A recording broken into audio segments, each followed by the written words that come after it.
The fluorescent lights hummed overhead like angry wasps as Sarah Chen clocked in at 11:16 p.m., her badge catching the cold white glow. St. Michael's Hospital sprawled across 6 blocks of Atlanta, but the night shift belonged to the nurses who moved through its corridors like ghosts, invisible to the administrators who left at 5 and the surgeons who arrived only when bleeding started. Sarah had worked nights for 14 months now, which meant 14 months of fluorescent hum and the smell of antiseptic layered over stale coffee, 14 months of watching the day-shift doctors make their grand rounds while she caught what they missed. She hung her jacket in her locker, careful not to disturb the leather trauma shears tucked inside the lining, their edges worn smooth from hands that had held worse things than instruments. The cardiac wing stretched down the east corridor on the 2nd floor, its monitors synchronized in a rhythm that only nurses heard. Sarah had learned that rhythm in her first week, the particular beeping pattern that meant something was about to go wrong, the specific pause that preceded a crash. Tonight she moved through the pre-shift report with the practiced efficiency of someone who could run a surgical triage with her eyes closed. 12 beds. 5 critical. 1 stable. 6 waiting. She wrote nothing in her notebook except vitals and medication times, her handwriting small and precise, nothing that would draw attention. Attention was dangerous when you were supposed to be invisible. Room 347 was at the end of the corridor, where the light from the nurse's station didn't quite reach. The door was half closed, and Sarah could hear the sound of a television playing quietly, a news program from earlier, left running. She pushed the door open with the back of her hand, her fingers already reaching for the blood pressure cuff hanging beside the bed. The man in the bed didn't turn his head toward her. He wouldn't. His eyes were still there, still blue, but the world had stopped existing in front of him on a Tuesday morning in Sanjin Valley when an IED had detonated 3 meters from his position. Sergeant Webb had been a combat medic. He'd replaced her 18 months ago when she rotated out of Kandahar, stepped into the same tent, picked up the same field kit, and done the work she'd trained him for. He was supposed to be careful. They were all supposed to be careful. The ones who weren't careful became the ones that didn't rotate home. Checking vitals, Sarah said, her voice level and clinical. She'd learned to keep her voice stripped of anything that might sound like it belonged to Captain Sarah Chen, who had once stood in a field hospital in Afghanistan with a bleeding sergeant in her hands and only her hands to stop it. The nurse voice was different. Softer. Deferential. How's the pain? Same, Marcus said. He was learning to navigate the world by sound now, by the specific way footsteps moved across linoleum. His hand lay across his chest, the other resting on the blanket beside him. Underneath that blanket, his left hip was missing 60% of the tissue that used to be there. Reconstruction had taken 9 hours. The surgeons had said he was lucky. They always said that. Sarah wrapped the cuff around his arm, the Velcro fastening with a soft rip. The machine hummed and calculated, its digital numbers climbing, 118/74. Stable. Good. She moved to the 4 line next, her fingers checking the catheter site, the tubing, the drip rate. Everything was exactly where it should be. Everything was under control. She could do this job in her sleep. She'd done much harder things than this in actual darkness, with actual bullets, with people actually dying. Your chart says you haven't slept much, Sarah said. Not a question. The chart said he'd pressed the call button 17 times in the last 4 nights, each time saying nothing, just pressing it because the silence was too loud. Dreams are shitty, Marcus said. Day sleep is worse. Sarah nodded and moved to the window, checking the blind mechanism. It worked. She lowered the slats slightly, though there was nothing to see outside except the Atlanta skyline at midnight, a few stars fighting through the light pollution. I'll talk to the resident about adjusting your pain medication. See if we can help with the sleep. You don't have to do that. Marcus's voice had shifted, become quieter. There was something in it that hadn't been there when she first arrived, a kind of recognition, though he couldn't possibly recognize anything about her now. She was just a night nurse. Just someone taking vitals and checking lines. But under his pillow, tucked into the envelope of an actual envelope, was a flag. Not the hospital-issue blanket. An actual flag, the kind that came with a ceremony and a folded presentation and a voice that said words about honor and service and a life that had stopped being a life and became instead a memory. Sarah had seen that flag when she'd first come to change his sheets 2 weeks ago, and she'd known exactly which flag it was. Which deployment it came from. Which soldier it had been draped across before it was folded into a triangle and placed in the hands of someone who was supposed to carry it forever. She had been the one holding the flag when they'd packed the body for transport. She had been the one who folded it. 3 soldiers had died that day in the tent that smelled like copper and sand. She had not cried. You didn't cry in the field hospital. You worked until the shaking stopped and your hands were steady enough to move on to the next person, and then you worked on them too. I'm required to, Sarah said, and it was true. It was also the closest she could come to saying something else entirely, something that would have taken more explanation than a nurse could reasonably give to her patient. She finished the vitals check and updated his chart in the plastic pocket at the foot of the bed. 12:53 p.m.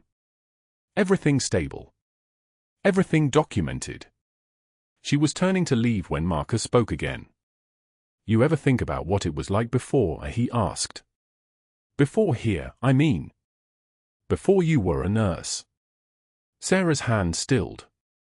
She'd been moving toward the door, had already calculated the angle of her exit, was already thinking about the next patient. Now she didn't move at all. Her breath didn't change. Her face didn't change. She was good at not changing. No, Sarah said. People don't want their nurse thinking about other things. But that wasn't entirely true. What she thought about, in the moments between patients, in the dark hours before dawn when she sat in the break room and watched the nurses avoid the chair where she'd started sitting last week, was the suspicious billing pattern she'd noticed on the cardiac wing. The supply orders that didn't match the surgical counts. The invoices from a company called MedX Solutions that appeared to be pricing standard equipment at 300% markup. The name attached to those invoices, Dr. Douglas Pierce, Chief of Surgery, whose signature authorized every single one. She was paid to notice things. That was the job they'd given her, the reason they'd put a captain with Special Forces medical certification on the night shift at St. Michael's Hospital in Atlanta. Watch the cardiac wing. Document the irregularities. Find the leak. The leak was bleeding money, and someone at the Pentagon had decided that someone needed to stop it. That someone was her. The nursing job was the cover. The investigation was the mission. What Dr. Pierce did not know, as he sat in his office 3 floors below, reviewing the next day's surgical schedule and the kickback wire transfer that would appear in his personal account on Friday, was that the quiet nurse he'd never bothered to really look at was already watching him. She was already documenting everything. She was already waiting. But what she did not expect was how much he was about to push back. The break room smelled like burnt coffee and broken dreams, the particular combination of every hospital on the East Coast. Sarah had learned this smell in 2 weeks. She'd also learned which nurses stopped talking when she entered, which ones avoided the chair next to her, which ones had gotten the message that talking to Sarah Chen was a liability someone important wanted to avoid. She pulled her lunch from the refrigerator, turkey sandwich she'd made that morning, coffee she'd brought in a stainless steel thermos, and sat in the corner by the window where she could see the parking lot. She was reading the cardiac wing supply reports on her personal tablet when Dr. Pierce appeared in the doorway. He didn't come in immediately. He stood there for a moment, his tailored scrubs perfectly pressed, his stethoscope draped around his neck like a status symbol, his face arranged in the expression of someone who had never had a moment of actual concern in his life. He was tall. 43. His wedding ring was platinum. His watch was a Rolex Submariner, $17,000 if you were buying it retail, which meant he wasn't. The margins in surgery must have been very good. Working late? He asked. Not a genuine question. A warning. She knew the difference. She'd spent 3 tours distinguishing between genuine questions and warnings. Night shift, Sarah said. She didn't look up from the tablet. She'd learned not to make eye contact. It made her seem less like a threat. Is there something you need, doctor? Just wondering why our night nurse is so interested in supply chain documentation. He stepped into the break room, and the space suddenly felt smaller. His presence had a way of doing that, like the air pressure changed when he entered a room. That's not really a nursing concern, is it? Sarah closed the tablet. Set it on the table. Turned to face him. This was the moment. This was where someone less trained would have looked nervous, or defensive, or like they'd been caught. She looked like someone whose job was being questioned by a supervisor, and who had nothing to hide except respect for the hierarchy. Notice some inconsistencies in the ordering compared to the actual surgical counts, Sarah said. Her voice was perfectly neutral. No curiosity. No accusation. Just a nurse reporting an observation. Seemed worth understanding. Better documentation makes better patient care. Does it? Dr. Pierce smiled, but it wasn't a smile, it was a display of teeth. I think maybe you're not understanding the scope of your position. You take vitals. You change beds. You call residents when something's wrong. You don't audit billing. Of course not, doctor. Good. He was already turning to leave. He'd gotten what he wanted, acknowledgement that she was watching him, confirmation that she'd seen the numbers. Now he'd know to start putting together his case. Now he'd know to document her problems more carefully. Now the real work would begin. Let's keep it that way. He left the break room. The other nurses, who had gone completely silent the moment he arrived, went back to their conversations in hushed tones. Someone laughed nervously. Sarah sat very still, her hands resting on the table, her breathing exactly where it had been before he'd entered. One patient was stable in room 347. One situation was about to become very unstable everywhere else. She had 48 hours, maybe 60, before Dr. Pierce figured out who she really was and what she was really doing here. 48 hours before he started building the case to fire her. She had to document everything perfectly. Had to stay invisible while being watched. Had to navigate the space between being helpful and being threatening, between being present and being erased. This had always been the hard part. Not the medicine. Not the emergency. The politics. The waiting. The knowing that the person in front of you was corrupt and being unable to do anything but smile and take vitals and wait for permission to move. She finished her sandwich in the corner. Alone. The fluorescent lights buzzed overhead as Sarah clocked in at 10:19 p.m., the Monday night shift stretching before her like a runway. The break room smelled of stale coffee and someone's leftover Chinese takeout from 3 days ago. She moved through the cardiac wing with the same measured efficiency she'd carried for the past 8 months, her scrubs pristine, her badge clipped precisely at her waist beside the folded flag, Sergeant Marcus Webb's flag, the one he kept under his pillow in room 347, pressed between two soldiers who'd never go home. Dr. Pierce was waiting for her at the nursing station. He stood with his arms crossed, his Rolex catching the overhead light like a weapon. At 34, he had the kind of face that came from 3 generations of money, sharp cheekbones, expensive teeth, the confidence of someone who'd never heard the word no without a lawyer to negotiate it. Behind him, pinned to the unit board where the night shift assignments posted, was a memo printed on hospital letterhead. Sarah's name appeared 6 times in red text. Nurse Chen, he said, his voice coating each syllable in contempt. A moment. The charge nurse, Deborah, glanced up from her computer, then quickly looked away. The 2 residents pretending to review charts suddenly found them very absorbing. Sarah approached the board. Her jaw tightened, just fractionally, the kind of movement a trained observer might catch if they were looking for tells. She wasn't looking for tells. Dr. Pierce was looking for a reaction. The memo detailed her charting errors from the past 6 weeks. Documentation gaps in the cardiac monitoring log. A misplaced vital sign notation. A medication timestamp 2 minutes off on a routine for antibiotic. Each infraction was real. Each one was meaningless. Each one was a brick he was stacking to build her exit. I've been reviewing your documentation, Dr. Pierce said, stepping beside her so the entire unit could hear.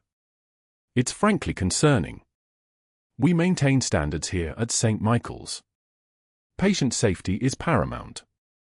These kinds of careless oversights, he gestured at the memo with something close to disgust, they're exactly what insurance companies use to deny claims. They're what lawyers use in depositions. Sarah read through the list. Her fingers didn't shake. Her breathing didn't change. She looked at him once, held his gaze for exactly 2 seconds, then turned back to her assignment sheet. The silence stretched like a held breath. I'll be more careful, she said quietly. See that you are. He walked away, his Italian loafers clicking against the tile. Behind Sarah, she heard Deborah clear her throat. The 2 residents suddenly didn't need their charts anymore and found reasons to move to different stations. The distance between them and Sarah seemed to expand like a living thing. Tuesday morning, 6:22 a.m. Rounds. The Webb family was gathered in room 347, Marcus's mother in a pressed blue dress despite the early hour, his sister holding a visitor's badge, his father standing by the window with his hands in his pockets, looking at his son the way parents look at the irreversible. Marcus lay in the hospital bed, his eyes bandaged, his hands resting on the blanket with the careful stillness of someone learning to navigate darkness. Dr. Pierce swept in with an entourage of residents trailing behind him like remoras behind a shark. Sarah was 2 steps behind, charts in hand, the night shift handing over today.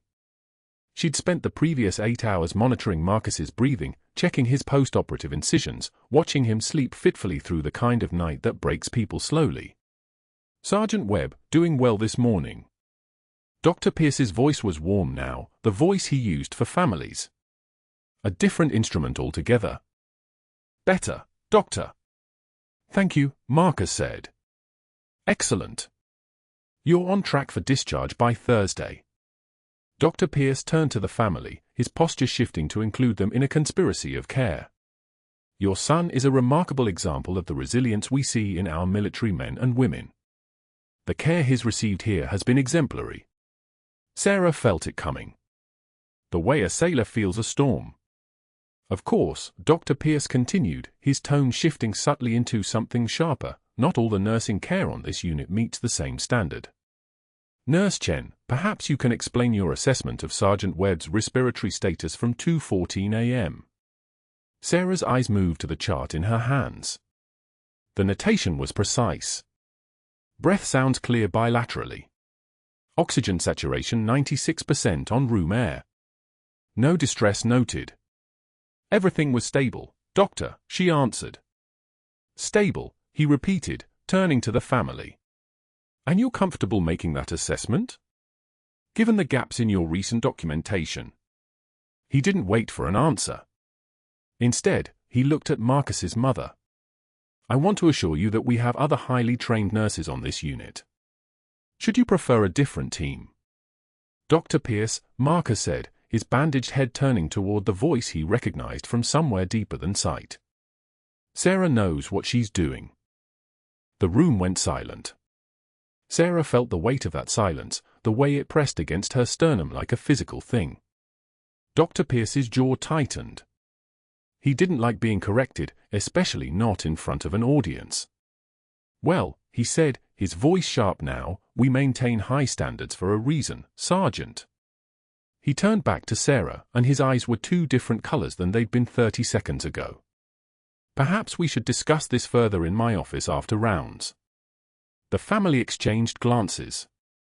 Sarah's hands remained steady on the chart. Of course, Doctor, she said. Wednesday 11:06 p.m. The break room. Sarah sat at the small table by the window with a microwaved container of leftover pasta and a cup of coffee that had gone lukewarm 40 minutes ago. The break room had that particular quality of institutional spaces at night, fluorescent lights casting everything in surveillance camera gray, the vending machine humming its digital hymn, the refrigerator making ice like a weapon. She was alone. Jennifer from day shift had walked in at 11:04. Saw Sarah sitting there. Made a small noise that might have been surprise. Then turned around and walked back out, muttering something about forgetting her phone. 5 minutes later, Marcus, one of the ER attendings, opened the door, saw her, and abruptly decided to get coffee from the hospital cafe instead, 3 floors down. This was how Dr. Pierce worked. Not with his fists. With other people's discomfort. With the institutional version of shunning. Make them see her as radioactive. Make them understand that associating with her had a cost. Sarah finished her coffee.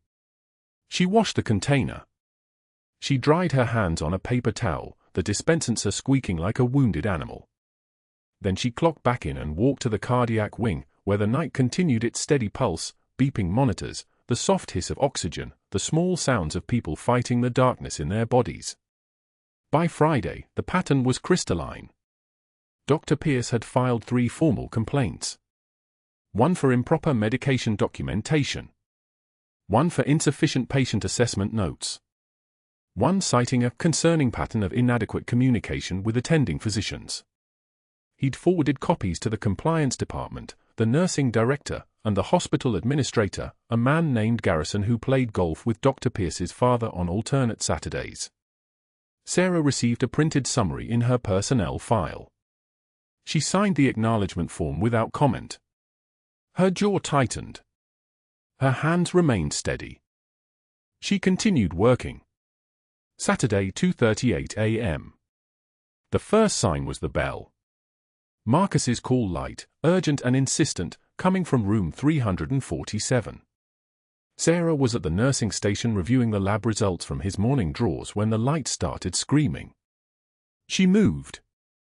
3 steps became 20. The corridor unfolded beneath her feet with the geometry of muscle memory. She'd run this distance before, not in a hospital, but on a FOB in Kandahar where the corridor was wider and the light was different and the stakes were written in blood on the sand. She pushed through the door. Marcus was sitting up, his body rigid, his breath coming in rapid gasps. The sound of air hunger, not a rattle, but a high-pitched wheeze that meant something was blocking his airway or his lungs had collapsed or gravity was slowly winning the war. Sarah was already moving. She reached for the pulse oximeter with her right hand while her left hand was already on his neck, palpating the trachea, feeling it shift sideways. Tension pneumothorax. The resident on call, a third-year named Patterson who'd trained at Johns Hopkins and had perfect board scores, was still pulling up the EHR when Sarah was already grabbing the emergency kit from the crash cart. Tension pneumo, she said. Second intercostal space, mid-clavicular line. I need the 14-gauge needle. Now. Patterson froze. His mouth opened.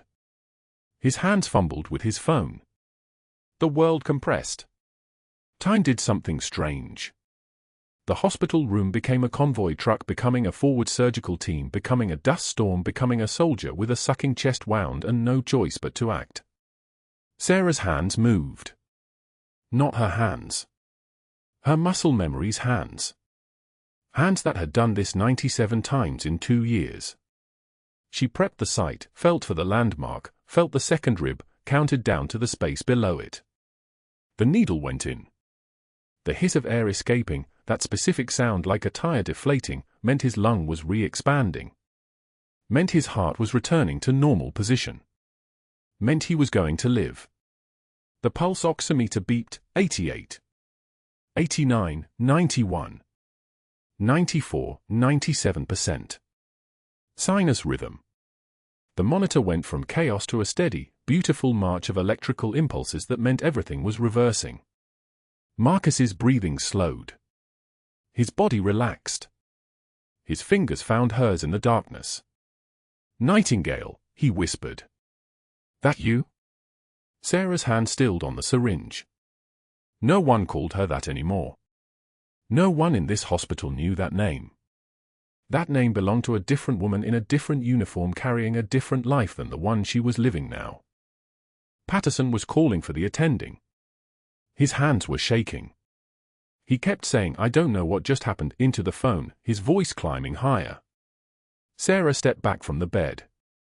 She became invisible again, just the night shift nurse, just a pair of hands, just another person doing a job that didn't require a name. But Marcus was smiling, and in the darkness of his blindness, he was seeing something no one else in that room could see. Behind her, the hallway erupted in footsteps.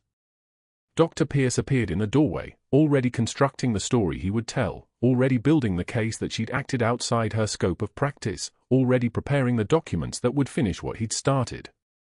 He would move fast now. He always did when he was scared.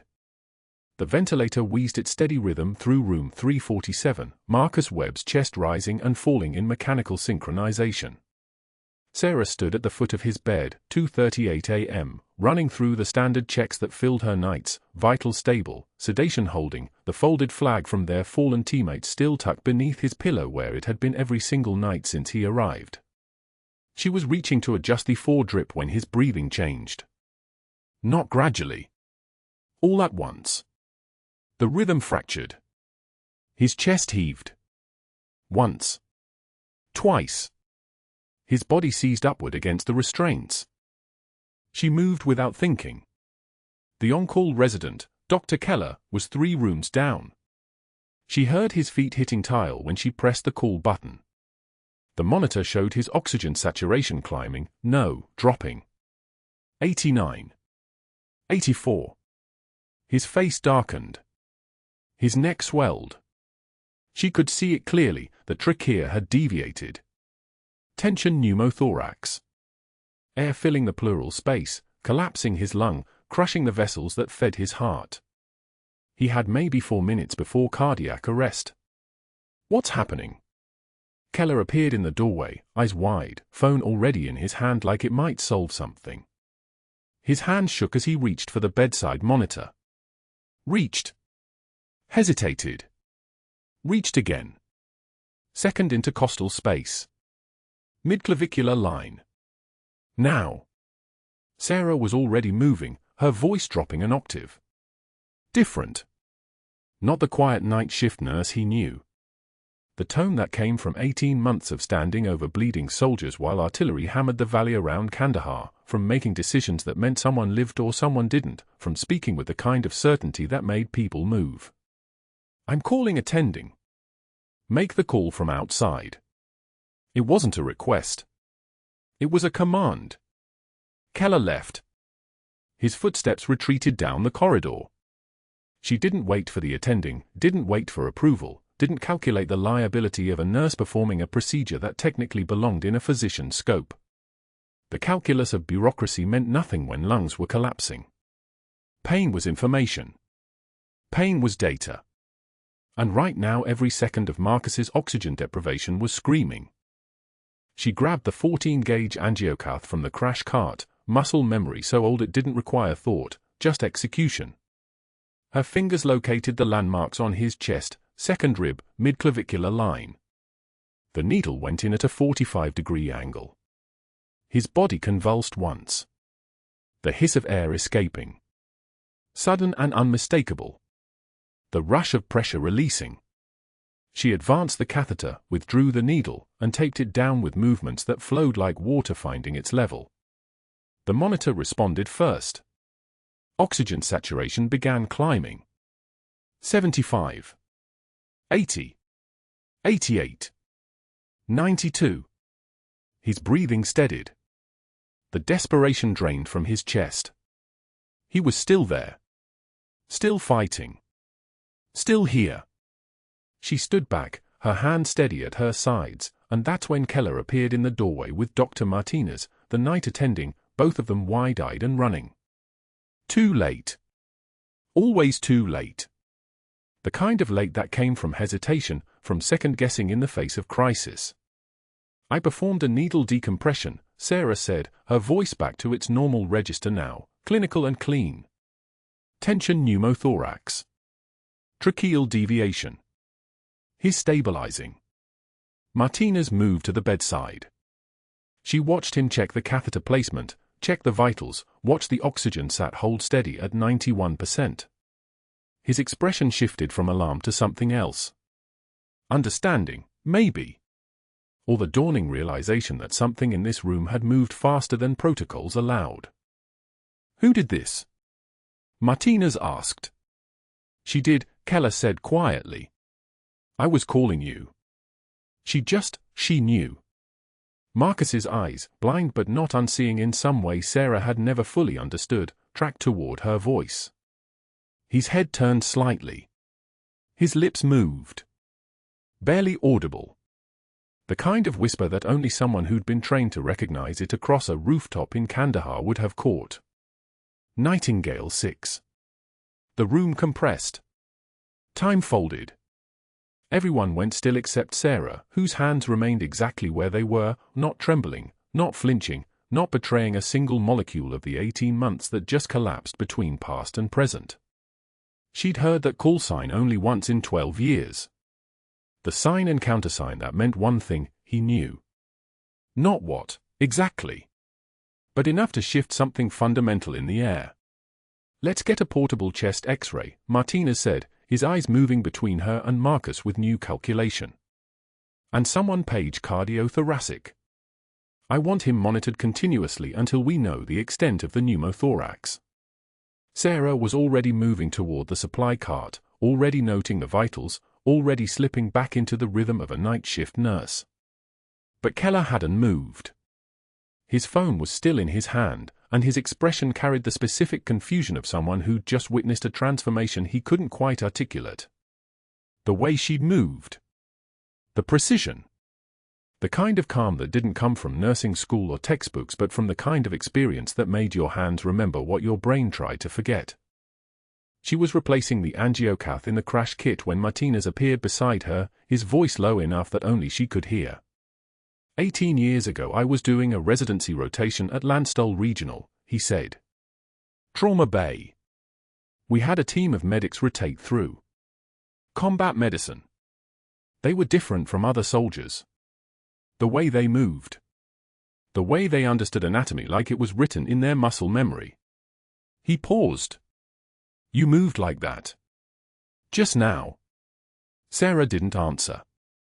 Just sealed the supply kit with a precision that suggested her hands knew exactly what they were doing, independent of the decisions her mind was making.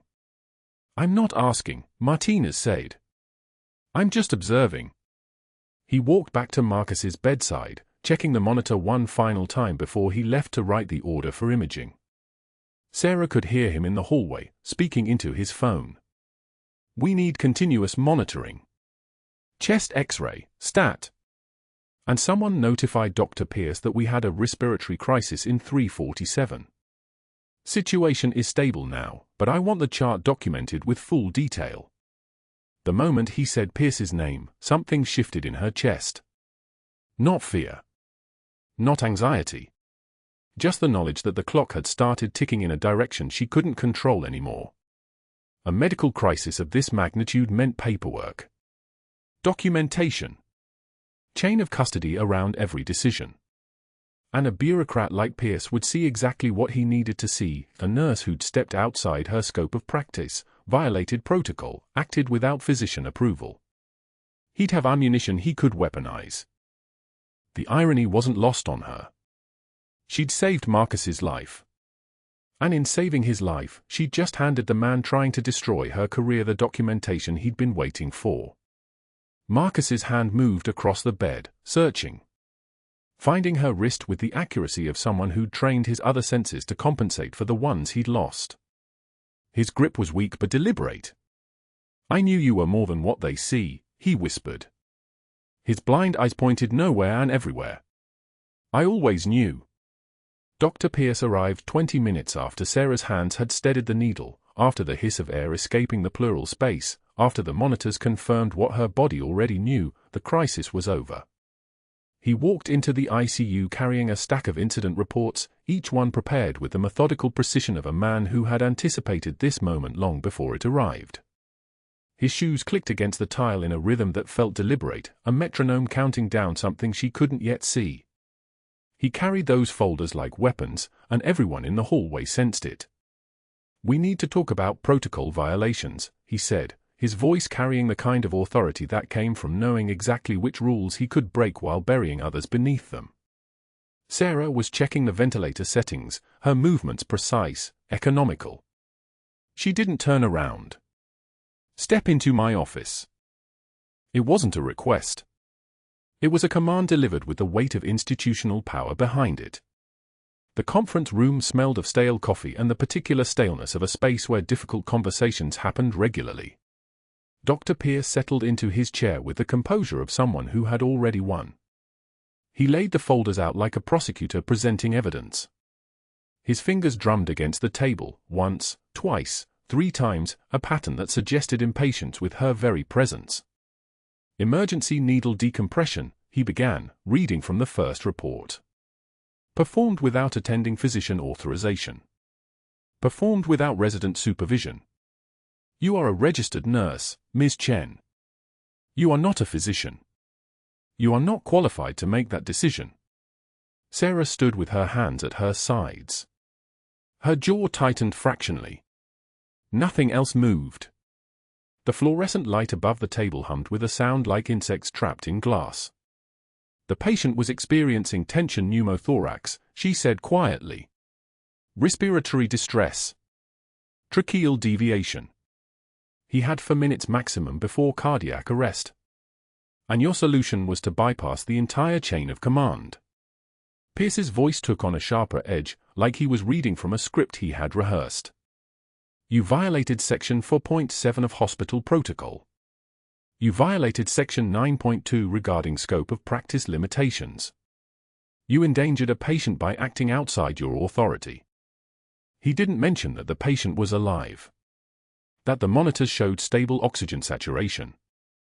That Sergeant Webb was breathing without distress because Sarah Chen had made a choice that protocol said she wasn't allowed to make.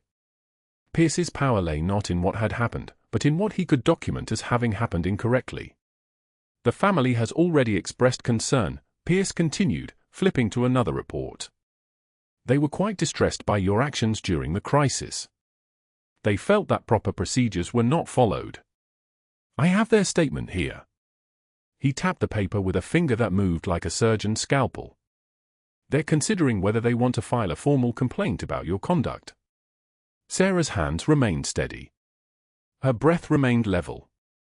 Inside her chest, the weight of her cover identity pressed down like a physical thing, the carefully constructed lie that had taken months to build, the mission that had brought her to St. Michael's in the first place. The investigation into Dr. Pierce's billing scheme. The evidence she had been gathering. All of it, about to collapse. You saved his life, she said simply. Pierce's eyes narrowed. What? That's what you're going to tell the family? That I saved his life when every protocol would have meant waiting for someone with the right credentials to arrive, which would have taken 8 minutes. I have the timeline. EMS was 6 minutes out. Attending physician was in the ER with a trauma case. The resident you mentioned wasn't even in the building. She paused. Her voice dropped lower, the kind of low that made people lean in to listen. You can write whatever you want in those reports. The patient lives. That's what matters. For a moment, Pierce's face showed something raw, anger, frustration, the particular fury of a man watching his narrative get challenged. But he recovered quickly. When he spoke again, his voice had taken on the tone of bureaucratic inevitability. Regardless of the outcome, protocol was violated. I have documentation of improper scope of practice. I have family concerns. I have incident reports filed by the on-call resident, who felt that you overstepped your authority. He gathered the folders with deliberate slowness. I'm recommending immediate termination. The hospital administrator will make the final decision, but my recommendation is clear. You are a liability. Sarah didn't ask for another chance. She didn't defend herself.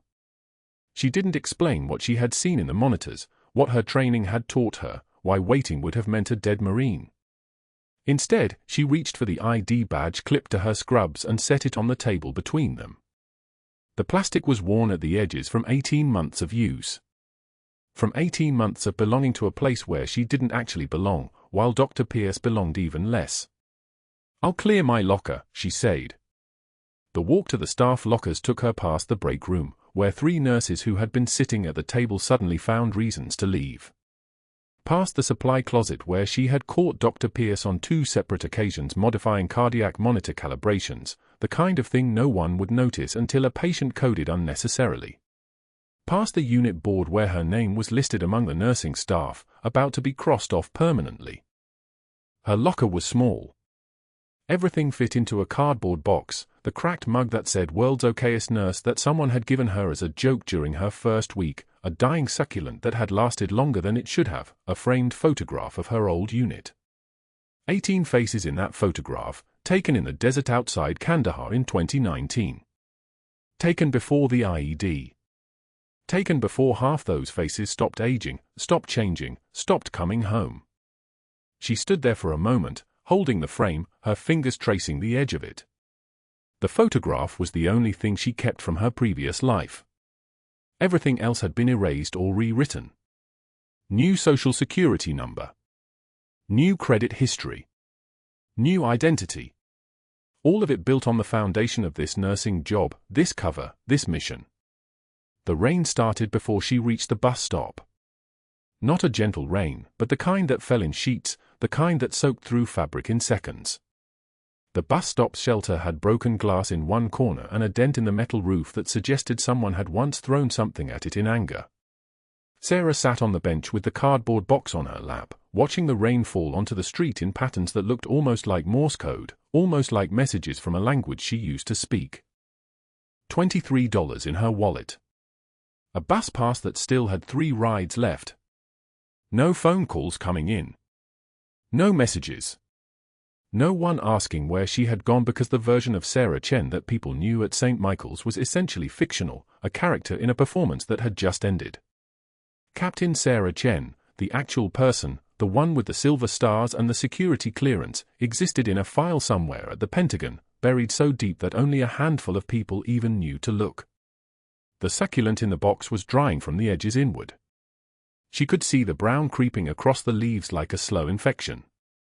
The mug had a chip in the rim where she had dropped it on the tile the night Marcus Webb's lung had collapsed.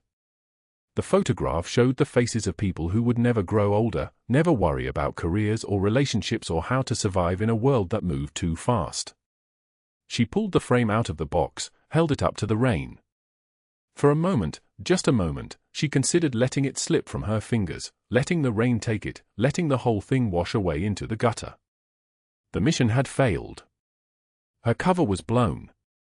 In 24 hours, someone at the Pentagon would see the termination paperwork, would flag it against her security clearance, would recognize that something had gone very wrong. The investigation into Dr. Pierce's fraud scheme was compromised now. All those billing records she had photographed, all those suspicious transactions she had documented, none of it would matter if she was no longer inside the hospital to testify. The photograph stayed in her hands. Her eyes burned, but soldiers don't cry. Soldiers don't tremble. Soldiers don't sit on rain-soaked benches at 11:43 at night and wonder if they made the wrong choice. But Captain Sarah Chen sat there anyway, in the rain, with a dying plant and a cracked mug and the weight of 18 faces watching her from inside a cardboard frame. The sound came first as a vibration she felt through the bench. Then as a low percussion that built from somewhere beyond the city lights. Then as a rhythm that made the shelter rattle, helicopter blades cutting through air with the kind of precision that had a name, had a purpose, had a destination. She looked up, her fingers still gripping the photograph, and saw them, 2 UH-60M Blackhawks descending through the rain clouds, their running lights cutting through the darkness like warnings, like promises, like something was about to change. She had no idea what was about to walk through the hospital doors behind her. The helicopters touched down on St. Michael's landing pad at 6:38 a.m. on a Tuesday, their rotors throwing rain sideways across the grey Atlanta morning. 2 UH-60M Blackhawks. No markings. The kind of arrival that made administrative assistants stop typing and security guards reach for their radios without knowing why. Sarah had been sitting on a curb 3 blocks away when the vibration moved through her bones, that particular frequency that meant federal. The hospital's front entrance erupted in controlled chaos. A Marine Corps liaison officer in dress blue stepped through the doors first, his uniform crisp despite the weather, followed by a 2-star general with silver eagles that caught the fluorescent lighting like warnings. Behind them, 2 more officers in digital camouflage, their movements synchronized, their presence immediately displacing the ordinary air of the building. The general had the kind of face that had seen classified briefings and made decisions that changed maps.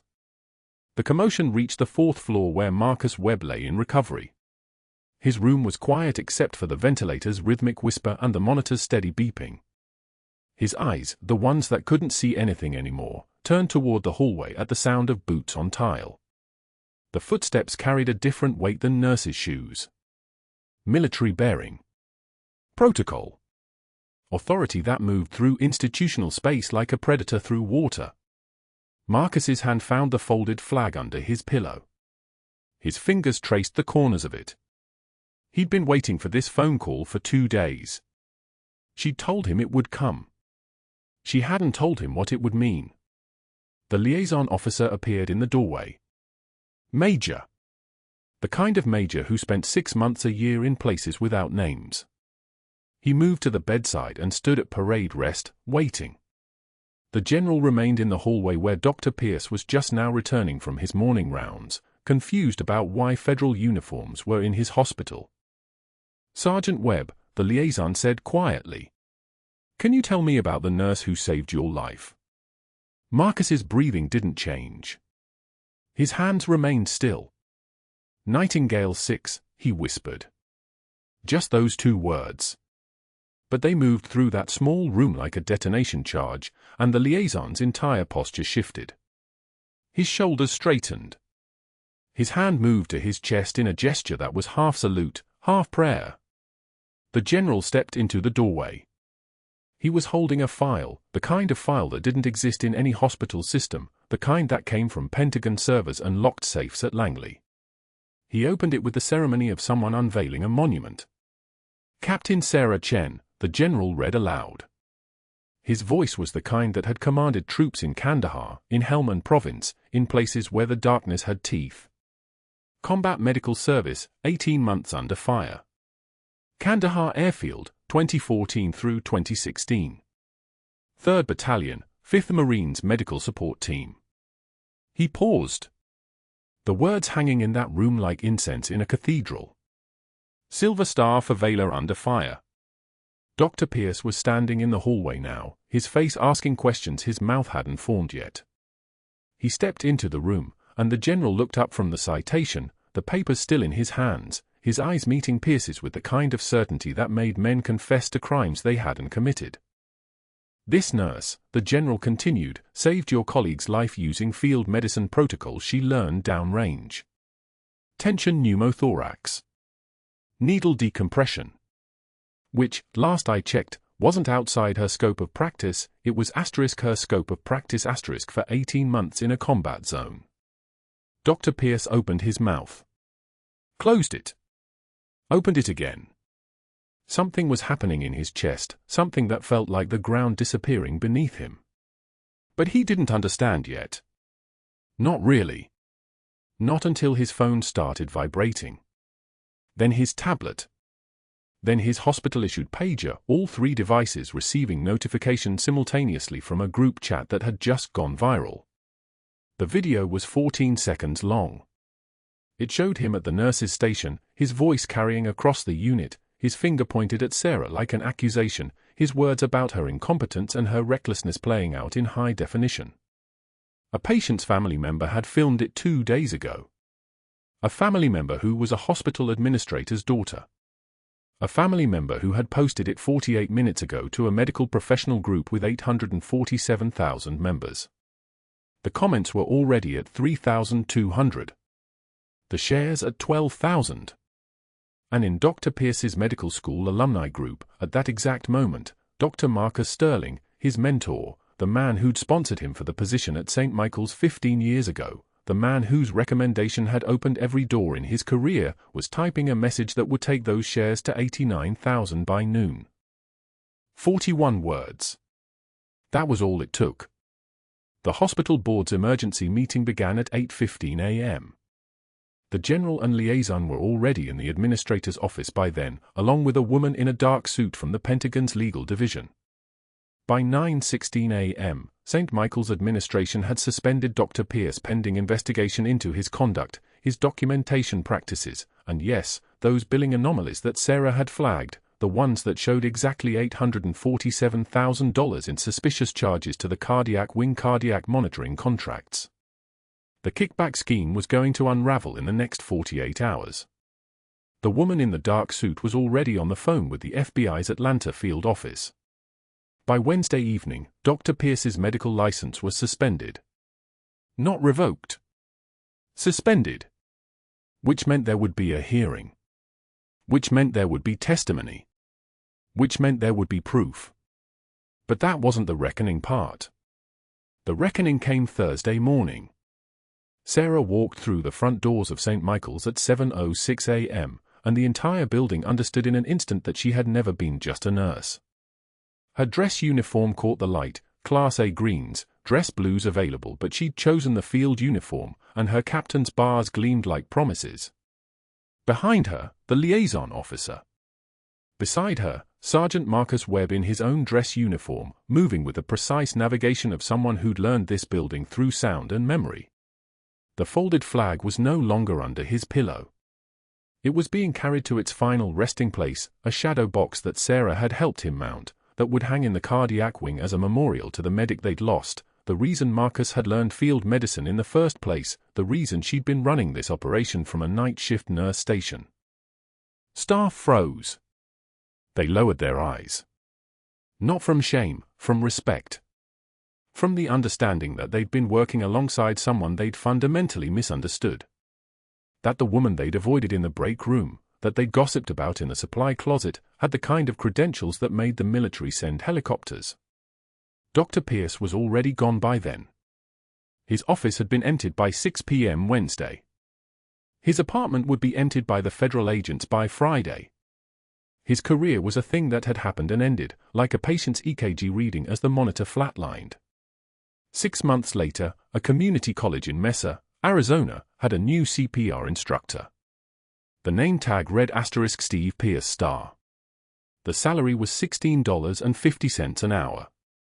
The students called him * the guy *, never * doctor *, never * instructor with any authority star. He flinched when people asked questions. He flinched when someone accidentally called him * Sir Star. He would spend the rest of his career teaching chest compressions to teenagers who didn't know what they were looking at, a man who'd spent 15 years corrupting a hospital, destroyed by 14 seconds of video and 41 words from someone he trusted.